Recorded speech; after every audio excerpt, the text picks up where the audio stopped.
Turning to the Money Watch now, retirement savers letting out a huge sigh of relief. The U.S. House of Representatives tax bill does not include the big changes a lot of folks were fearing, but it does include some other big tweaks. And here to explain is the Oracle of Orlando, Joe Bert. Joe, good morning. Good to see you. Good morning, Andrea. You too. So let's start about the current bill. Where is it at, and who's kind of in charge at this point? Well, right now the House has their proposal, and it's gone to the Senate, and they have their tweaks, and then it'll go to committee, and hopefully we'll have a bill that'll be on the president's desk by Christmas, and he can sign it. Okay, let's talk about what's in there. Continuing contributions. This is when you had hardship withdrawals, and this is different than a loan.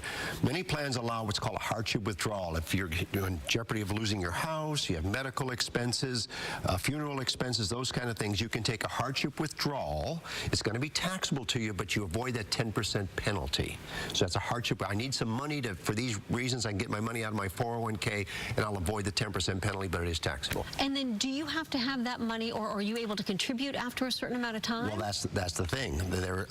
Under current law, they suspend your contributions for 6 months. What they're proposing is even if you take the hardship withdrawal, you shouldn't be penalized to be able to continue to make contributions in your plan. Okay, so that's kind of in the plus column, really. Yes, in the plus. All right, let's talk about bigger hardship withdrawals, which you just mentioned, repaying loans. Well, getting back to that, bigger hardship withdrawals, right now you can only withdraw your own money.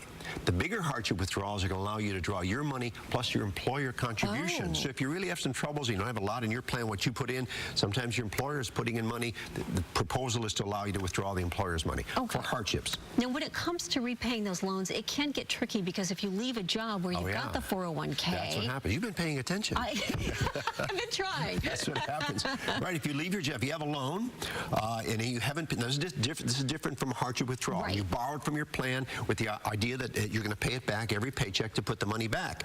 If you leave your job, if you get fired or just resign, and you haven't paid the loan back, it's going to be taxable income to you. Under the proposal now, if you leave your job for whatever reason and you have a loan and you haven't paid it back, you have until you file your taxes to get the money into an IRA or your new employer's plan. Under current law, you have 60 days to get it in, but under the proposal, if you can put it into an IRA or your new employer's plan by the time you file your taxes to avoid the taxes and penalties. Is that the closest tax day or the following year? It's the following year. Okay, so that gives you a little bit of wiggle room. Yes. Okay, let's talk about when these new adjustments might take place. Well, who knows?